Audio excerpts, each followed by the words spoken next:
Questa è una giornata particolare perché arriva a conclusione un progetto che ha cominciato molti anni fa e che voleva recuperare i manufatti idraulici del Pitentino Bertazzolo, la casa dei Concari o Villa Buris e anche i magazzini idraulici per creare un polo turistico che consentisse l'accesso sud-orientale al Parco del Mincio.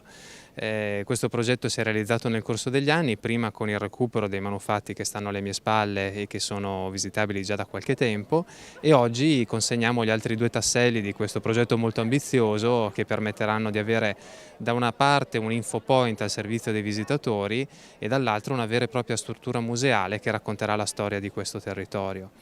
Dal punto di vista dei contenuti avremo una guida d'eccezione perché è proprio Gabriele Bertazzolo, l'ingegnere che ha operato nel corso del Seicento sulla conca di Governolo, che accompagnerà ovviamente in una ricostruzione virtuale i visitatori attraverso un percorso che racconterà tutta la storia del territorio dagli Etruschi fino ai giorni nostri e fino alla creazione della moderna conca Vittorio Emanuele III, che è proprio qua a fianco ed è essa stessa visitabile all'interno di questo complesso. Questo progetto è particolarmente interessante nella misura in cui si inserisce all'interno dell'ecomuseo della risaia dei fiumi e del paesaggio rurale mantovano, di cui il Museo Diffuso del Fiume sarà uno dei centri di interpretazione del territorio. È un progetto che coinvolge ben 8 comuni per una popolazione totale di oltre 40.000 persone e che consentirà di rendere fruibile il patrimonio etnoantropologico, architettonico, naturalistico e anche gastronomico del nostro territorio, che come sapete è molto ricco. Bravissima! Bravo! Il Museo Diffuso del Fiume è un intervento fatto dal Comune di Bagnolo in collaborazione chiaramente anche col Comune di Roncoferraro per recuperare questi immobili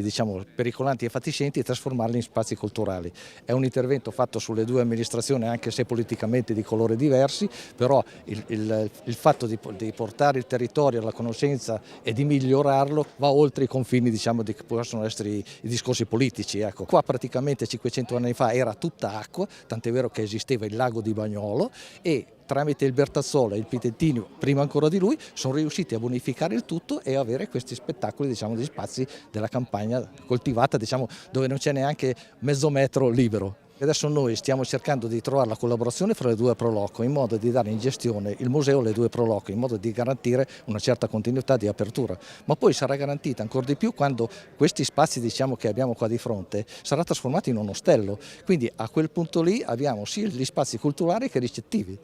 Questa zona si inserisce all'interno anche dei percorsi ciclabili che si snodano del cicloturismo, quindi che si snoda da Mantova, dal Garda verso Mantova e da Mantova poi attraverso il Mincio verso il Po, e quindi è un sistema estremamente importante di luoghi da fruire dove conoscere la storia del territorio, ma soprattutto anche conoscere anche quelle particolarità che esso ha, come queste vie d'acqua che molto spesso nel Mantovano non sono conosciute da chi viene da fuori.